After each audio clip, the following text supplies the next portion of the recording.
Ya, ini teman-teman, kita sudah di gerbang makam Sunan Amangkurat Mas ya, atau Sunan Amangkurat I, dan kita ditemani, dibersamai oleh Kiai Sarip ya, Masya Allah.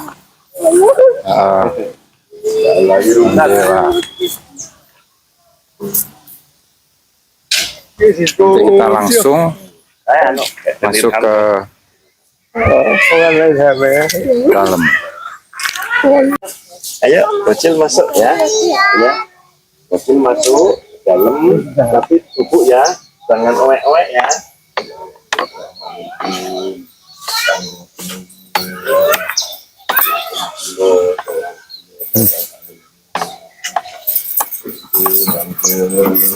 Sekitar 40 mungkin ada ya yang bebas pajak ya, Ben.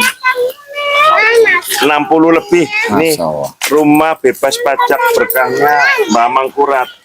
Cuma ada cumanya itu yang bebas pajak, sadar nggak, Fatihah enggak, wasilah enggak, enggak, itu aja. Kalau setiap ada apa itu bacaan terakhir, kalau apa keyakinan itu pasti. Dan yang terpenting, percaya nggak bahwa beliau apa itu namanya Raja Dolim? Kalau percaya sampean kualat. Iyalah, jelas. Tempati gratis kok. Masih ikutin pahamnya Belanda. Ini Allah. Putra itu yang masih datang ke sini nih. Ini lagi Husen sama istrinya. banyak ini. Katakan loh, ini adalah buyutnya. Nah itu kan bentuk misalnya kan ada dua, yang tinggal satu yang Dari babut ini yang sampean anggap paling sepuh yang mana, Din? Yang satu ini kan. oh, yang lain ini kan masih kakak adiknya yang lebih. Nah, anggere model-model nisan anyar. Nisan anyar. Nisan Arab. Nih. Iya. Cuma di sini ini yang Ini yang agak lama ini.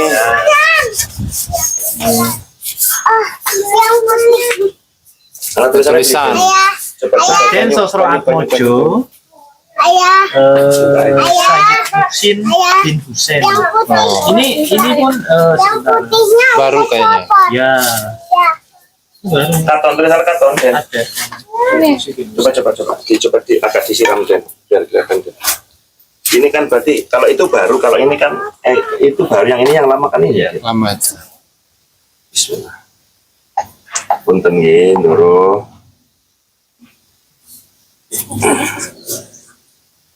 Itu yang bawah kayaknya beda anunya.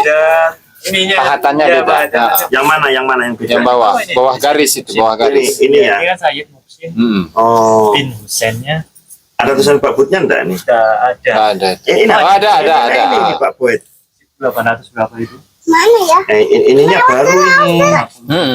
Oh, di bawah garis saja baru itu ya. Yang lama ini. Lamanya pun ini kuburan seperti ini, nanti kita harus cross check lagi nih model nisan kayak gini tahun berapa. Kalau saya menganalisa bahwa nisan dari kerajaan Oke. itu tidak memakai kata Pin ya. Kalau yang Mataram. Mataram. Jadi keterangan misalkan Raden Sosrobau ya gitu Sosro, aja iya, ya. gitu aja. Nggak ada Raden Sosro bin Raden biasa. nggak ada. bisa dilihat kok yang lain. Coba. Yang lain itu tidak ada telahnya bin. Si Adipati Roksonegoro pun tidak ada binnya.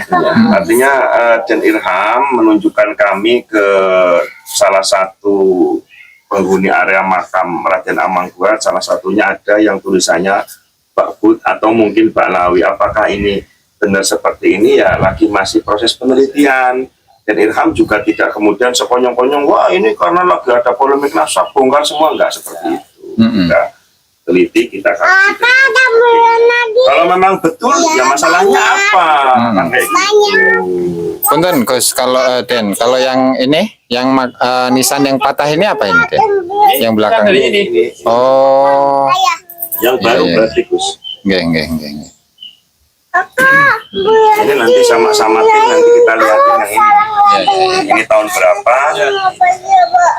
Siap. Oh ya Den, nanti kan kita mau masuk sama rombongan ke sana. Kita ya ziarah nggak lama sih karena kita biasa tahlilan dari rumah, intinya ya kita sowan sungkem sama beliau secukupnya saja.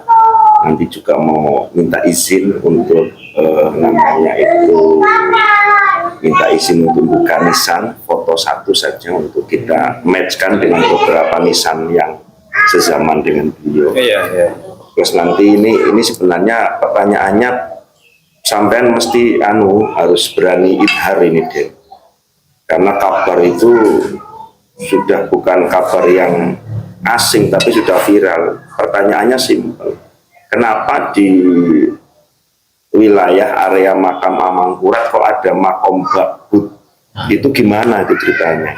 Nanti di dalam itu nanti ada makom Bakbut. Iya nanti coba tuh. Coba Den gitu. Itu Bakbut Baklawi atau gimana? Itu dibuat tahun berapa itu Den? Ya kalau mengacu tertera pada tulisan tersebut itu ya saya akui itu ada tulisan almarhum abah saya, terus satunya lagi ketikan ya sudah cetakan ya. Jadi di situ tulis di abad 18 ya, abad 18. Pastinya tidak begitu detail. Kemudian saya sempat waktu itu mempertanyakan juga ya kepada sesepuh ya termasuk paman bahwa dulu ya memang ada yang mengatakan di sini ada makam orang gaib. Bahkan kemarin juga masih menginformasikan masih ada lagi, tapi nanti kapan waktunya gitu kan, kapan waktunya seperti itu. Ini berarti. Ya gitu kan. Nah makanya mana juga ada yang nyaranin dari ketua mana itu dari Yai Siwang ya. Ya juga ketua PWI juga nyarankan gini, itu dilepas aja. Malah tadi saya berpikir kalau dilepas itu akan menghilangkan bukti, ya kan? Biarkan saja nanti. Ya nanti kalau sudah ini saya jadikan bukti. Nah, kan kita masih menerawang ini benar atau tidaknya. Karena pada eranya saya yang saat ini tahu-tahu memang sudah ada. Nah, saya menggali menelusuri ini sebenarnya apakah betul ini makam Habib Mbak Abud atau memang bikinan, padahal setelah turunannya yang masih itu masih ada. Masih ada Turunannya dari itu tadi salah satunya dari Sayyid Muhsin atau Raden Sastro Atmojo, kemudian ada Raden Husain yang dimakamkan di situ, dan beliau adalah ayahnya dari Ibu Hajah Nani. Nah, setiap mesti sowan ke sini. Lalu memang kebetulan beliau sakit dan lagi kemoterapi. Tapi ketika saya sempat mencoba pelan-pelan menanya, ini kenapa kok menyambung ke Abud, tapi pun beliau belum tahu. Dan yang sampai tanyakan itu masih mengaku sebagai keturunan daripada yang makam di Bakbut ini. Tapi beliau gak yakin dengan marga Bakbutnya, tapi beliau yakin bahwa disinilah makam leluhurnya. Jadi beliau mengatakan bahwa itu adalah Mbah Buyut ya, Mbah Buyutnya di situ. Kalau bapaknya di sini, terus sebelah timurnya itu Mbah Buyut dan keluarganya di situ. Itu. Kalau sebelum ada penamaan itu Den, waktu misalkan masih kecil, nah itu makam itu apakah awalnya kosong terus baru dibangun? Sudah ada makam tersebut, dan di situ di nisan tersebut tertera Raden Sastro Atmojo. Wah, berarti awalnya Raden Sastro Atmojo diganti jadi Habib Bakbut gitu ya? Ya, ada keterangan bin Bakbut. Nah, tertera di situ kan Sayyid Muhsin. Saya juga ini dapat gelar dari mana? Padahal di situ tertulis Raden Sastro Atmojo, ya kan? Dapat gelar dari mana? Terus ditelusuri dari mana kok bisa sampai ke marga Bakbut gitu. Saya juga istilahnya banyak yang mau menanyakan seperti ini ya. Biarlah nanti waktu yang mungkin kalau memang sudah ada kemudian ada pelaporan baru ini mau dijadikan bukti atau apa ya silakan dengan saksi-saksinya siapa. Kalau saya kan masuk ke sini di awal sudah tiba-tiba sudah ada. Waktu kecil seingat saya pun belum ada tulisan itu. Cuman untuk tulisan Raden Sastro Atmojo ada di nisannya, ada nisan 2 di situ. Oke. Salah satunya nisannya tertuliskan Arab, dan tinggal satu itu yang tertulis Raden Sastro Atmojo. Dengan bentuk nisannya mengacu pada nisan eranya Demak dan Cirebon. Artinya secara denah peta tua bahwa makom yang sekarang tulisannya ada bakbutnya, memang di situ ada makom dan ada nama sepuh dari Jawa. Ya, yang kita lacak itu siapa yang mengganti. Kalaulah memang dari salah satu bapak atau pamannya Den Irham, sumbernya dari mana? Iya, sumbernya dari Kalau untuk yang di pinggir di luar maksudnya, itu makam siapa ya? Itu makam umum yang dulu waktu itu belum ada aturan atau larangan pemakaman di sini, karena memang sudah terlanjur ya ini dibiarkan. Tapi kemarin dari keraton sendiri mengharapkan untuk ini dipindah, karena memang aturannya tidak ada makam di komplek Paseban. Ini kan namanya komplek Paseban. Jadi ada pendopo yang mana dijadikan tempat singgah para peziarah maupun dari putra wayang keraton, mesti singgah di pendopo, kemudian baru masuk. Jadi tatanan mereka itu memang luar biasa. Jadi menata Borampe itu, kumbang, sekar itu segala macam itu diperhitungkan betul-betul. Jadi saya kalau mengamati itu dari keraton itu pasti memakai sekar mawar putih. Sekar mawar putih. Dan itu pun dari dulu memang sekar mawar putih. Cuma mulai dari era-era sekarang itu sudah mulai menabrak tatanan, ya wis sekare yo abang campur ya ya gitu. Cuma ya itu maknanya apa saya masih menggali ini. Ya per waktunya memang sowan sana ketemu dengan pemangku adatnya sana gitu. Jadi biar tahu gimana itu. Oh, saya ikut proses zaman sana aja maknanya luar biasa. Ada tahlil, ya pembacaan syahadat Quraisy. Syahadat Quraisy itu kalimatnya mengagungkan tentang Nabi Muhammad. Dan ada 2 kalimat syahadat yang diucapkan di situ dalam lewat kayak seperti tembang. Itu. Makanya oh ini mungkin caranya zaman eranya Mataram itu mengislamkan itu seperti itu. Dengan lantunan tembang, dengan secara otomatis mengucapkan 2 kalimat syahadat. Gitu. Dengan cerita-ceritanya Nabi Muhammad itu dari orang tuanya siapa, itu lahir di mana, di situ ditulis itulah. Gitu.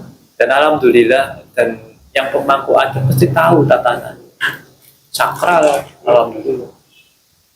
Dan memang saya juga kemarin apa ya diutus, kalau saya nggak ada perintah diutus ya saya nggak berani.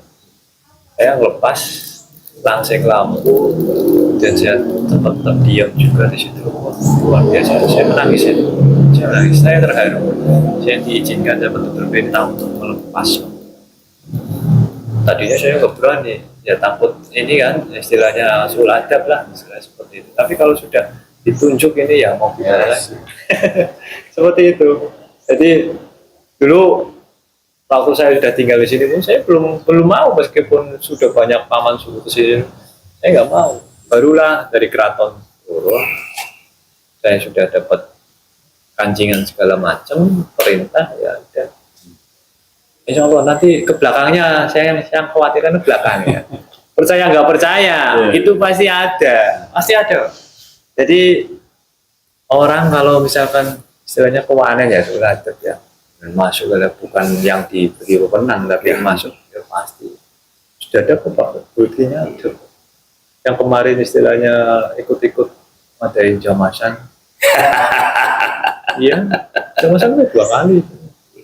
Ya lagi gonjang-ganjingnya dari keraton, tapi sekarang sudah diputuskan dan dimenangkan oleh lembaga dewan adat dari keraton. Dan itu yang bisa membuka kunci gembok di keraton. Tadinya kan tertutup, banyak tempat bangunan yang rusak. Makanya sekarang udah mulai ya. Perintahnya sana ya nggak boleh bertengkar lagi lah dengan keluarga, gimana dari ini mau bantu gitu. Bantuan dari Arab. karena Arab pun termasuk yang dibantu merdeka oleh Mataram. Informasinya dari sana. Makanya Arab itu sangat antusias untuk. Tapi selama jenengan mendapatkan amanat jadi juru kunci beliau Kanjeng Sinuwun Amangkurat, pernah nggak ada Arab kesini minta supaya beberapa makam jadi habib gitu? Ada. Dengan menawarkan apa? Ada. Baru informasi saja. Ya kan barangkali ya Gus. Baru informasi saja. Ini pun dari paman ya yang silaturahmi ke sana. Kemudian menyatakan, saya kan ya ngobrol-ngobrol akhirnya gimana kemarin gimana ya. Sempat mengatakan seperti itu bahwa masih ada makam wali di sini. Nah, jangan-jangan ini mau ini lagi dalam batin saya kan. Cuma kan sampai sekarang belum terbukti, belum ada tindakan dari sana juga, baru sebatas wacana. Tapi wacana ini sudah meledak, sudah geger. Itu kan tahun-tahun berapa? Tapi tahun 2021 itu sudah saya dikasih pengingat kan. Cerita ya, nenek-nenek datang ke rumah, saya nggak paham, nggak kenal, itu ngasih tahu itu bakal geger, bakal fitnah, sedia adu domba, terus bumi ini wis tua, sing hati-hati oke. Udah itu, makanya dipaweli ngopo ya, saya masih ternyata oh iya, saya baru ingat. Ya masalahnya kan di sini di dalam makam itu di kisaran sebelum 2010 kalau nggak salah, itu kan kalau masuk ke dalam, buka pintu masuk, nanti hadap kanan itu kan ada silsilah beliau. Ya. Sekarang sudah nggak ada. Itu kan konon katanya dipinjam sama Habib tulisan. Dan belum dikembalikan. Saya menyari karena itu sangat penting, karena itu saya tahu perjuangannya almarhum Abah, bikin di kertas kalkir sampai malam ya, nulis itu. Kemudian ketika saya kunjung sini, saya pengen tahu yang belajar, saya cari, malah dengar informasinya udah seperti itu. Ada sempat yang moto nggak Den itu Den? Informasinya sempat ada. Barangkali ada. Aku dulu sempat moto tapi lupa nyimpennya di mana gitu. Barangkali ada. Ya saya kemarin pun masih menelusuri. Itu dari bahan kertas atau kulit? Lama sih tulisannya, tulisan baru yang bikin ya, kan abahnya beli. Jadi dari kertas karkir kemudian disalin. Disalin. Ya, itu. Nah, karkirnya masih ada nggak, Den? Udah nggak ada. Nah, itu. Jadi kayaknya dipinjem itu plus karkirnya. Iya, itu kan tadinya juga dibingkai. Sudah dibingkai. Harusnya kan kenapa kok sampai dilepas gitu. Sebenarnya kalau niatnya meminjam, kan hanya foto atau mungkin kopiannya saja. Sampai itu diambil. Bahkan kita nggak. Yang pinjam siapa sih, Den? Adalah Habib. Habib mana, Den? Ayo mendilemen itu. Sampai bekali rumah kayak Habib, Mbak. Habib ya. Tapi tadi kan ada yang dari Arab ya? Yang tadi ada kerajaan Arab apa? Tadi? Ya, jadi gini, eranya dulu kerajaan Mataram. Itu kan masa di abad 15 ya, eranya Sultan Agung, ya. Itu kan di tanah Arab atau Turki Utsmani itu kan lagi mengalami ini kan. Ya, gitu. Itu mungkin kaitannya ini ya, kerajaan-kerajaan Nusantara saat itu Islam ya. Iya. Nusantara ada kerajaan Mataram, kemudian ada Banten, kemudian ada Aceh. Nah itu apa istilahnya ya? Ada hubungan inilah pastinya diplomasi. Nah, diplomasi dengan Turki dan itu memang di sejarah ada ya. Iya ada. Itu memang ada. Bahkan yang memberikan gelar Sultan Agung, memakai gelar Sultan itu kan dari kerajaan Turki Utsmani. Ini kerajaan Islam terbesar. Iya. Makanya adanya hubungan diplomasi dengan sana itu masih terjalin baik. Karena dulu kan adanya warga Mataram yang pengen pergi haji ke sana kan, akhirnya itulah terjadi hubungan diplomasi. Assalamualaikum ya Muhammad bin Abdullah ya Rasulullah. Sudah saatnya makam Rasulullah terbongkar pada umatnya. Nggak mungkin rahasia kebenaran akan terus tertutup. aku sudah Ini beliau ini. berpuasa sekarang ini. Ya Allah, ya Rasulullah. Alhamdulillah hati kamu sudah datang ke makamku bersama Tolong diatur Abahmu dan Pak mungkin. Tirto. Tidak ada yang tahu bahwa ini makam Muhammad bin Abdullah. Sesudah rahasia dibangun oleh Imam Mahdi di sini, mungkin baru akan timbul kepercayaan. Saudara-saudariku semuanya, rahimakumullah. Baru-baru ini ada info dari seorang Imam Mahdi yang ada di Lombok, Nusa Tenggara Barat ya, yang menemukan makam Kanjeng Nabi Muhammad SAW bin Abdullah. Rasulullah SAW itu diyakini makamnya ada di Indonesia, di Lombok sana. Ini bagaimana ya? Kalau menurut kitab An-Nahrul Maurud ya boleh. Boleh. Gimana lagi? Bang, kitabnya kitab Ba'alawi. Ini kitabnya. An-Nahrul Maurud karya Habib Al-Idris. Jadi nanti saya mau bikin makam Syekh Abdul Qadir Al-Jailani di depan pondok saya, ya nggak apa-apa. Karena ada ajarannya, ada tuntunannya. Ada kitabnya, An-Nahrul Maurud. An-Nahrul Maurud. Min Bahril Fadli wal Jud min kalami imami ahli syuhud Qutbil Arifin wa Imamil Wasilin Al-Imam Al-Habib Idrus bin Umar bin Idrus Al-Habsyi, yang mana ini dikumpulkan oleh Jama'ahu Al-Imam Al-Arif Billahi Ta'ala Ubaidillah bin Muhsin bin Alwi bin Sekaf As-Sakaf Al-Alawi radhiyallahu anhum wa nafa'ana bihim. An-Nahrul Maurud. Sebenarnya ini ada 2 juz. Yang juz 2-nya ini lebih spesifik, nanti akan kita baca bersama tentang dibolehkannya membuat makam-makam palsu, baik itu makam wali atau nabi.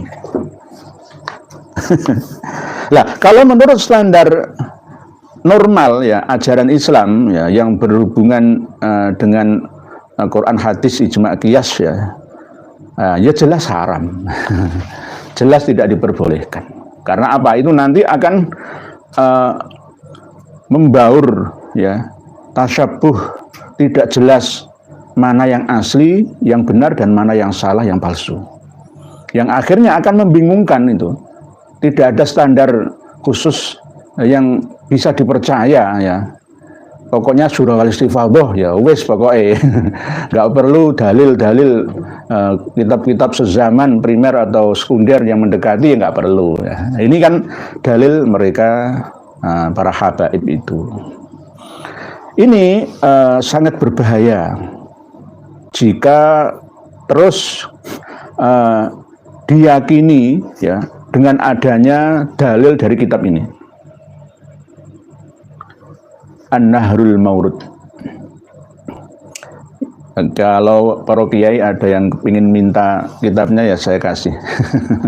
Saya kasih. Ini menandakan bahwa ajaran Ba'alawi itu sesat, menyesatkan.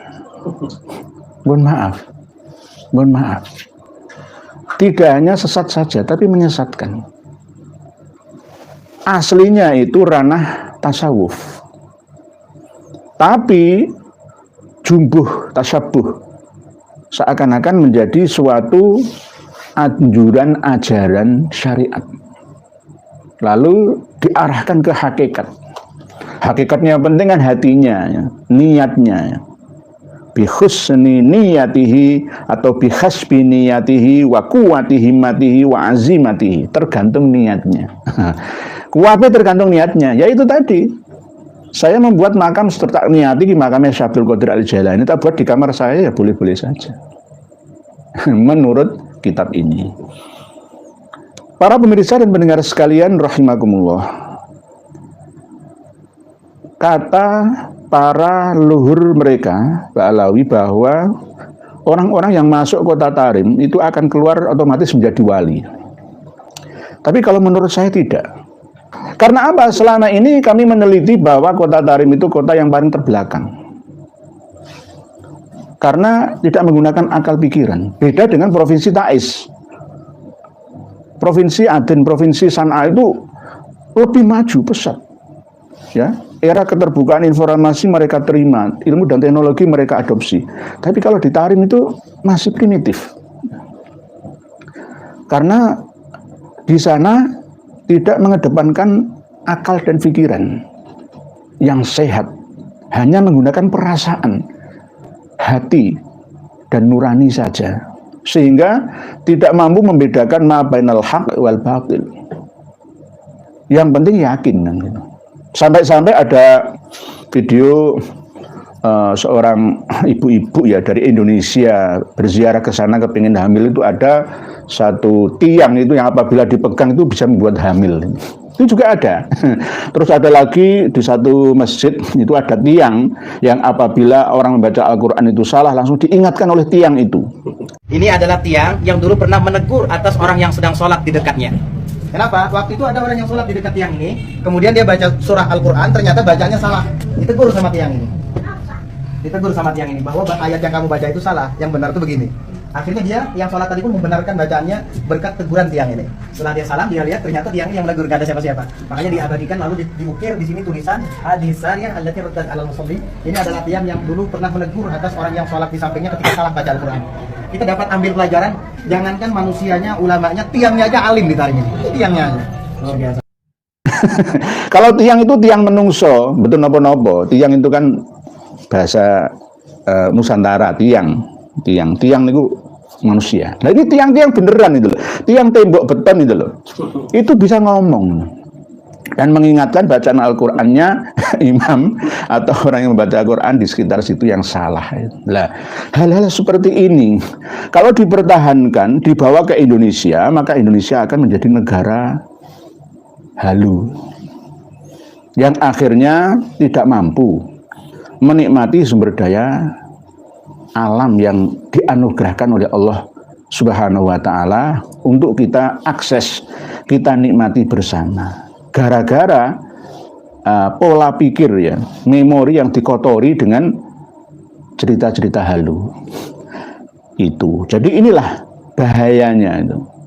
Seorang penjajah itu tidak hanya membodohkan negeri jajahannya, tetapi juga mengkaburkan sejarahnya, leluhurnya, asal-usulnya, mengkaburkan asal-usul kehebatan cerita-cerita nenek moyangnya, lalu mengkuburkan bukti-bukti manuskrip ya, sejarah peninggalan leluhurnya, lalu mengkabarkannya dengan kabar-kabar berita yang sudah dimodifikasi sesuai dengan kepentingannya.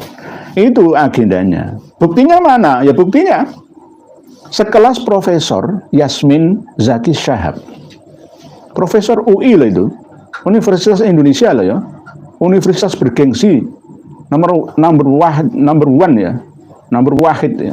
satu di Indonesia ya.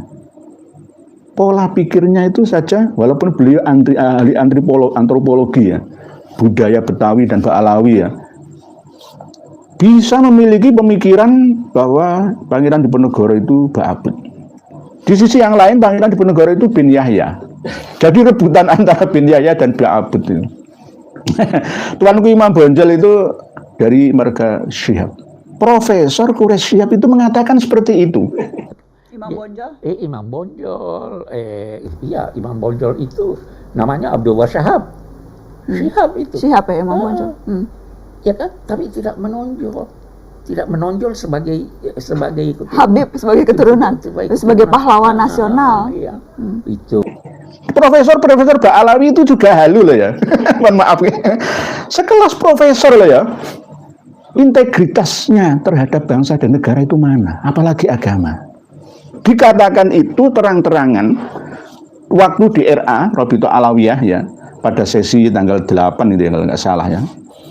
Profesor Yasmin Zaki Syahab, Pangeran Diponegoro itu Ba'abut.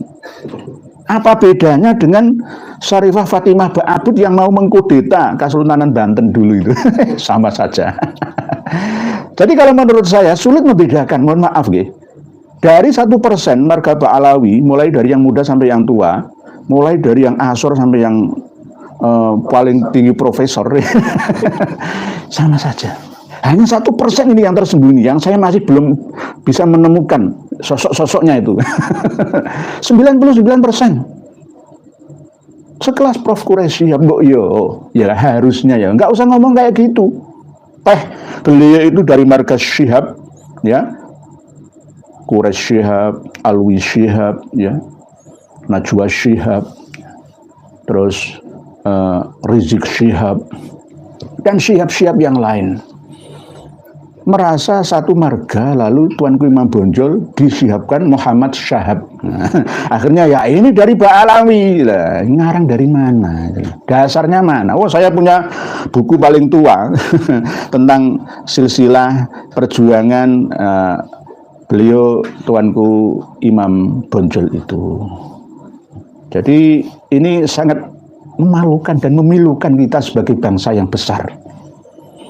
Sekelas profesor itu bisa seperti itu, apalagi yang Profesor Yasmin Syihab tua, ya. Apakah sengaja atau berbohong? Kalau berbohong itu kan tahu kalau itu salah, ditutup-tutupi, itu namanya berbohong. Tetapi kalau tidak tahu terus mengatakan itu namanya bukan berbohong, bodoh. Mohon maaf, bukan profesor. Maaf, bukan profesor itu.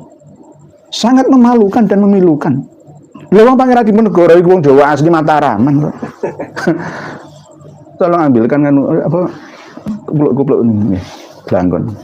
Aslinya foto yang dipasang itu bukan pakai serban jubah seperti kuban, enggak. Beliau itu pakai blangkon tapi blangkon ala Jogja.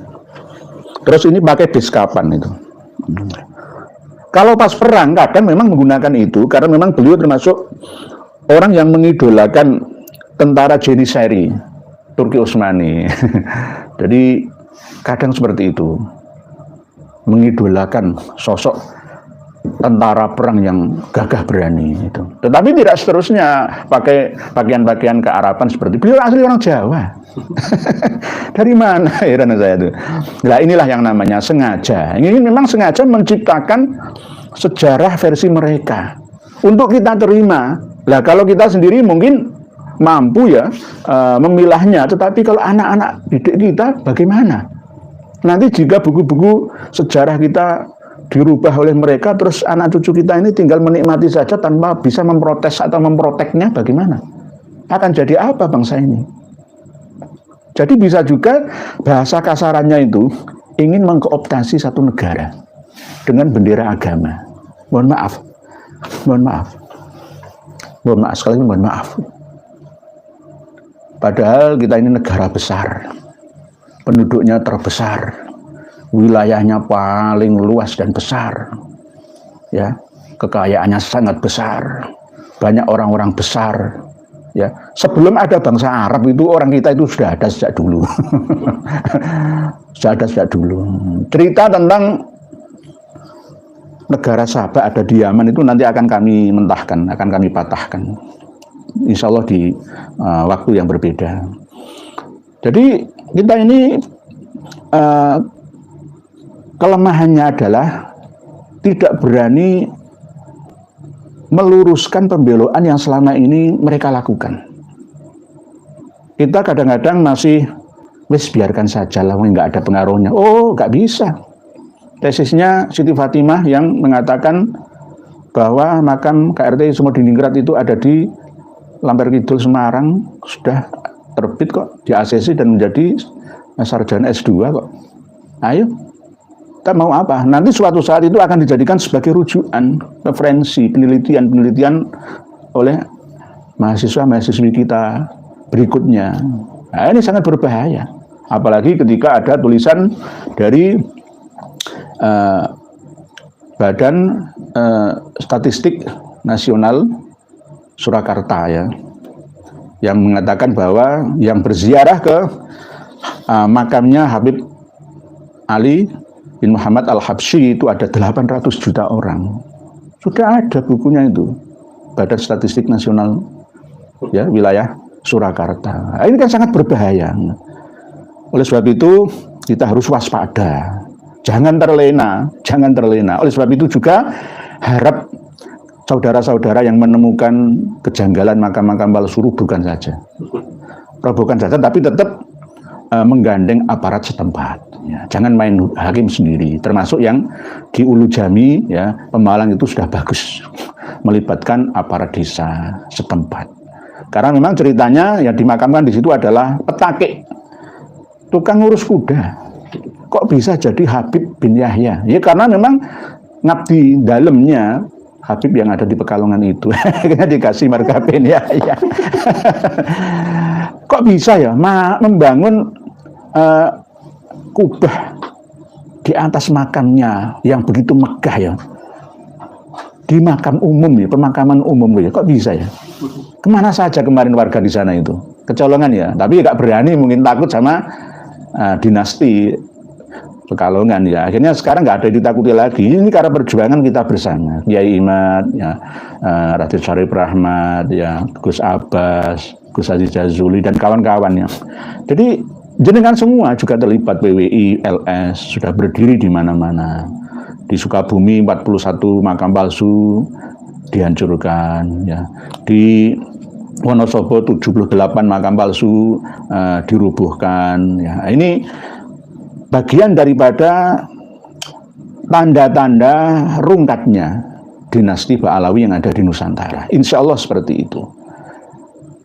Walaupun toh ada penutupan tentang diskursus nasab oleh RA, sudah disahkan bahwa nasab tidak bisa, dibahas sendiri, disahkan sendiri, nggak bisa. Yaitu sama dengan iktikadiyah bukan ilmiah, bermain keyakinan. Nanti akan tetap, ya, tidak ada hasil. Kita menyadarkan mereka, kalau kita biarkan seperti itu, tetap akan berlanjut perjuangan untuk mencerdaskan bangsa. Tetap akan kami lakukan berdasarkan keilmuan, bukan kedengkian, kebencian. Para pemirsa dan pendengar sekalian rahimakumullah. Nah, ini saya bacakan bahwa membuat makam palsu itu boleh-boleh saja. Menurut kitabnya Ba'alawi An-Nahrul Maurud. Wa kana yaqulu, dan beliau Habib Aidrus berkata, yang bagi liman ajaza an ziyarati ba'dil auliya bal wal anbiya ayyushakhisa dari hadza dzalikan nabi awil wali suratan hissiyatan. Beliau Habib Idrus ini berkata, sebaiknya bagi orang yang tidak mampu untuk menziarahi sebagian para wali. Ziarah wali songo kan berat lah ya. Daripada begitu lebih baik menciptakan makam songo, ya nggak apa-apa. Jejer-jejer ya. Jadi langsung makam Maulana Malik Ibrahim, Sunan Mbah Sunan Ampel, Sunan Giri, Sunan Derajat, ya Sunan Bonang, Sunan Kudus, Sunan Muria, Sunan Kalijaga, Sunan Gunung Jati, langsung daripada soro-soro Cirebon sono. Langsung di sini saja. Yang penting niate kan gitu. Karena apa? Roh jiwa manusia yang meninggal dunia itu peyar, melalang buana di seluruh udara sana. Bagi orang yang tidak mampu ya, atau memiliki alasan tertentu, tidak bisa menziarahi makamnya Kanjeng Nabi Muhammad, makamnya Nabi Hud, makamnya Nabi Ibrahim, Nabi Yunus, Nabi Yusuf, dan lain-lain. Bahkan makamnya Syekh Abdul Qadir Al-Jailani, Syekh Abil Hasan Asy'adili, Imam Syafi'i, Imam Hanafi, Imam Hambali, Imam Maliki, ya.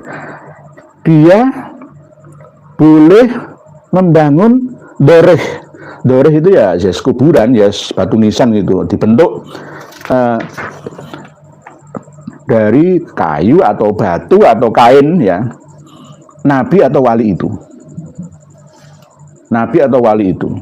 Min saubin au nahwihi, dari bahan kain, ya, baju atau mori, ya, kain kafan itu lebih sakral, ya. Tsumma yastahdiru ruhaniyatahu, lalu niat untuk menghadirkan ruhaniyahnya orang yang diziarah itu, wa yazurahu, dan menziarahinya.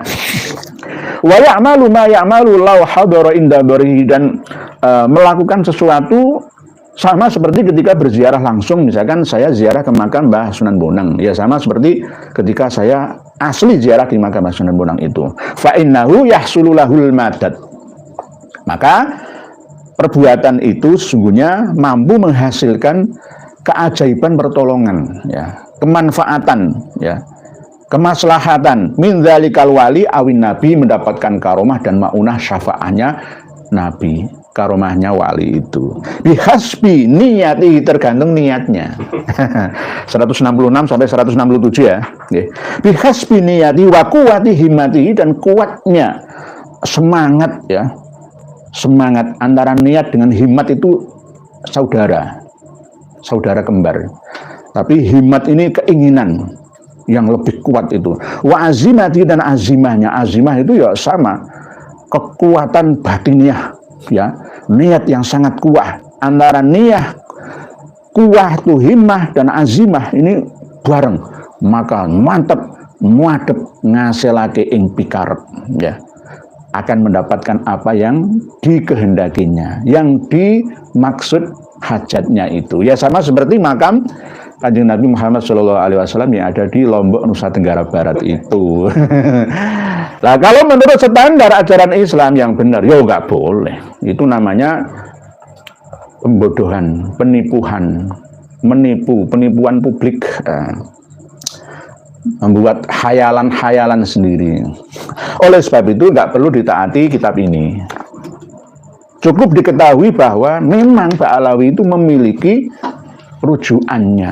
Jadi petilasan-petilasan sama seperti makam Habib Al-Haddad Priok, Jakarta Utara. Menurut kitab ini ya boleh. KRT Sumodiningrat yang ada di Lamber Kidul Semarang, menurut kitab ini ya boleh.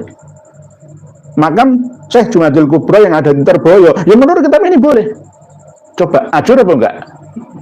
Nanti makam Imogiri, makam Raja-Raja Mataram Islam yang ada di Imogiri, Yogyakarta, akan saya cloning, saya bawa ke Surabaya semua. Saya akan membuat makam Imogiri yang asli, makam Sultan Agung Hanyokrokusumo. Yang asli itu di sini. Ajur semua. Ajur. Inilah efek rusak, daya rusak dari paham-paham halu ini. Walaupun halu, tapi ada kitabnya. Ini yang saya kadang-kadang heran ya, kok bisa ini? Heran ya. Bahkan tidak hanya berziarah ke makam Nabi atau wali saja, termasuk khususan yang mereka lakukan ketika menziarahi makam Imam Ahmad Al-Muhajir dan makam Habib Ahmad Al-Habsyi yang ada di bawahnya itu, yang ada di Syi'ab Bani Mukhaddam itu. Itu juga sering dilakukan oleh mereka, khususnya beliau Habib Al-Aidrus, pengarang kitab An-Nahrul Maurud ini.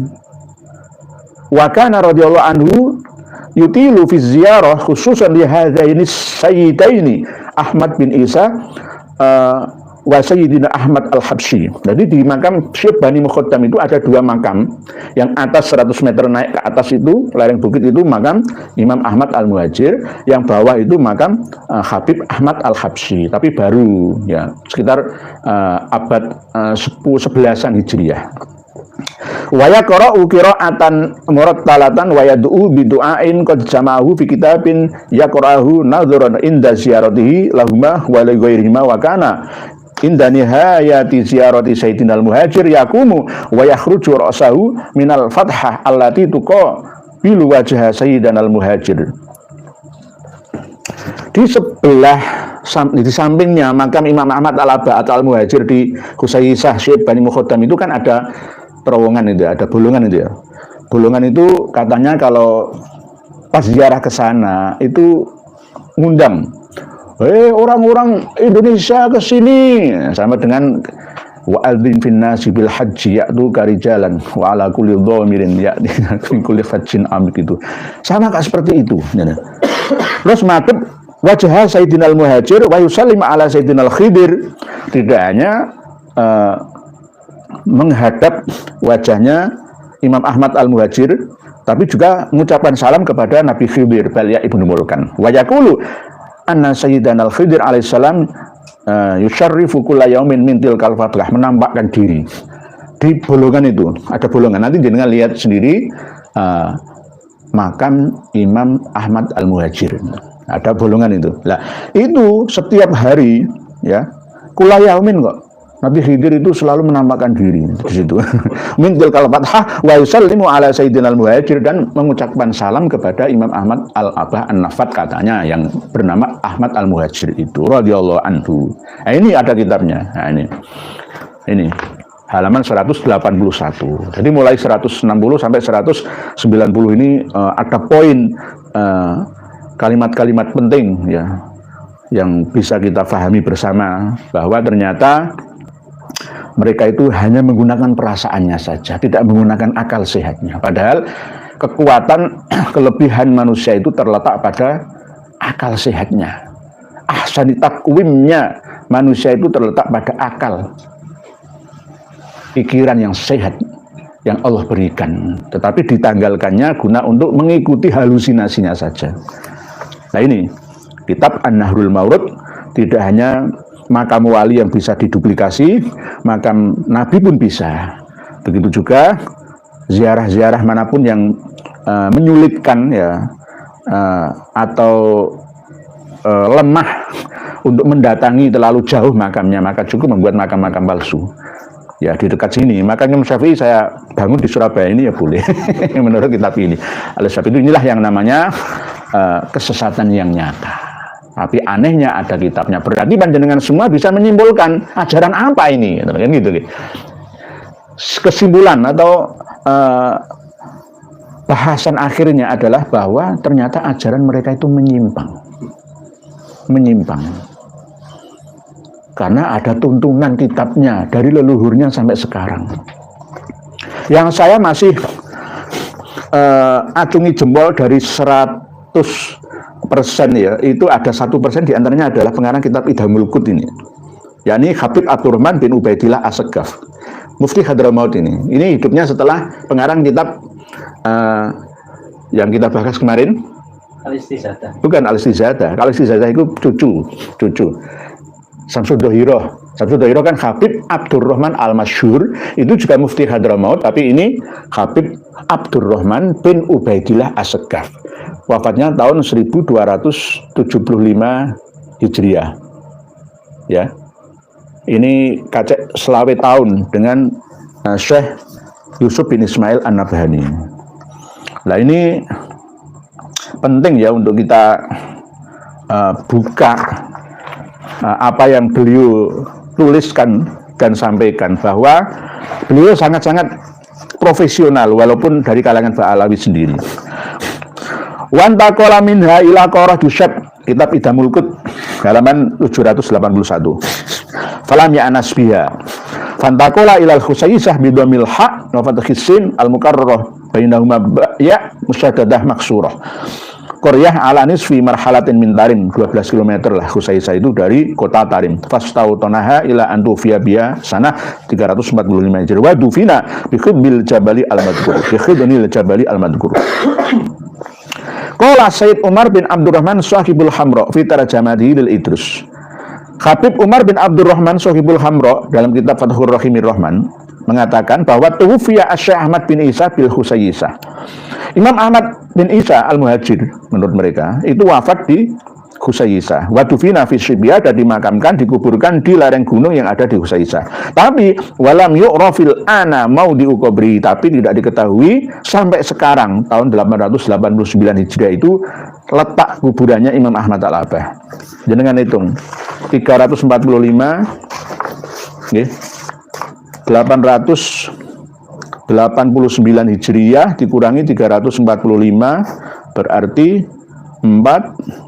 544 tahun itu masih belum diketahui di mana lokasi makamnya Imam Ahmad Al-Abah. Ini namanya tidak syuhroh wal istifadah. 5 abad lebih, 544, walaupun di Al-Jauharus Syaffaf 855 itu juga diterangkan oleh Syekh Abdurrahman bin Muhammad Al-Khatib, ya, itu dikuatkan oleh Habib Umar bin Abdurrahman Sahibul Hamra bahwa sampai tahun 889 Hijriah alias selama 544 tahun itu masih belum ditemukan makamnya Imam Ahmad Al-Abah. Walam yu'raf al-ana maudi'u qabri. Ini loh paling penting. Walam yu'raf al-ana maudi'u qabrihi. dan tidak diketahui sampai sekarang 889 Hijriah di mana letak lokasi kuburannya Imam Ahmad Al-Abeh. Nah, ini paling penting. Bal inna Syekh Abdullah bin Abu Bakar Al-Idrus, tetapi Syekh Abdullah bin Abu Bakar Al-Idrus kana yazuru fi syi'bil madhkur, sering berziarah ke situ gitu loh. Aneh. Walaupun Khusaisah pernah dihancurkan ya oleh musuh pada waktu ketidakstabilan keamanan di sana, tapi tetap harusnya masih ada sisa-sisa yang bisa dideteksi di sana. Waqala inna Syekh Abdurrahman kana yazuru. Syekh Abdurrahman As-Segaf ya kana yazuru, berdasarkan dua Habib ini loh, Habib Abdullah bin Abu Bakar Al-Idrus dan Habib Abdurrahman itu menziarahi tempat itu. Wa huwa zahirun. Lah ini menjelaskan fi annahuma kana yazuranil jabal biduni ta'yini maudhi'in. Kedua Habib itu menziarahi gunung atau lereng bukit itu dengan tanpa menentukan tempatnya di mana. Nah, ini berarti kan sama ya makam palsu. Sama. Arti makam Imam Ahmad Al-Abad dibantah kayak apa? Saya punya datanya semua. Nggak bisa. Itu makam palsu. Makam palsu. Kalau nggak percaya, ayo digali bersama. Rame diziarahi umat manusia itu baru abad-abad terakhir ini saja. Dulunya nggak ada. Nggak ada. Dibangun Mekah itu ya baru-baru saja. Dulunya nggak ada. Ini yang mengatakan bukan saya. Dari kalangan mereka sendiri, Habib Abdurrahman bin Ubaidillah As-Segaf Mufti Hadramaut Yaman. Ayo, bantahan, golemu dewe. Ayo. Ini amalan adapun ya 150 tahun yang lalu lah kemungkinan fakot ayyanuhu, orang-orang sudah menentukan titik di mana makam Imam Ahmad Al-Abah Al-Muhajir itu. Imma bil qoroin, ya, ada kalanya dengan korenah lah ya, ronsen atau ya kira-kira lah wata adik gatuk matuk. Wa imma bil kasfi, dan kadangkala berupa mukasyafah, mungkin istikharah atau dengan jonggo sukmo, atau mungkin titik koordinat sini mungkin ya, kemungkinan kok pas di sini, nah wis enak di sini aja. Itu namanya kasfi, mukasyafah, atau dengan cara semedi lah atau meditasi lah ya. Alartifa'in yazidu an mi'ati dhira'in fil jabal, di atas bukit, di tempat yang naik dari bawah itu perkiraan 100 dhira'. Kalau 1 dhira' itu 60 cm ya, berarti sekitar 60 cm kali 100 ya, 60 meteran ya. Yazidu an mi'ati dhira'in fil jabal wa hahuna mabakhith. Jadi intinya makam Imam Ahmad Al-Muhajir yang ada di Khusaisah Syekh Bani Mukhaddam itu juga palsu, tetapi oleh kitab ini diperbolehkan. Makam Nabi Hud palsu.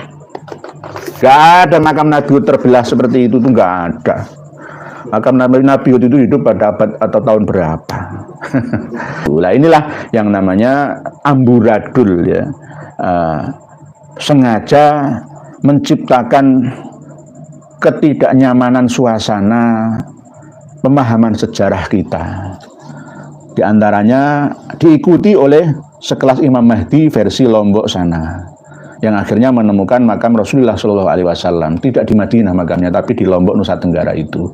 Itulah tadi penelusuran Gus Aziz Yazuli yang menemukan makam Habib Ba'bud di kompleks makam Amangkurat Emas.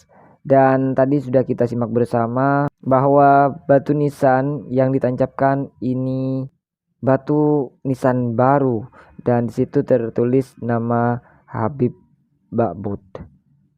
Waduh, kenapa bisa sampai seperti itu ya teman-teman ya. Dan juga tadi kita sudah melihat ada kabar yang sangat mengejutkan, yang mana ada sekelompok orang datang ke makam, dan di situ diyakini bahwa itu adalah makam Nabi Muhammad Sallallahu Alaihi Wasallam. Aduh. Dan kita sudah simak bersama ulasan dari Kiai Ihya yang membeberkan beberapa kitab tentang beberapa makam yang dipalsukan. Dan aduh, makin gak karuan nih teman-teman ya. Ada-ada saja. Oke. Sampai di sini dulu nih teman-teman. Video kali ini, kita jumpa lagi di video selanjutnya. Terima kasih untuk teman-teman yang sudah mengikuti channel ini. Sampai jumpa. Assalamualaikum warahmatullahi wabarakatuh.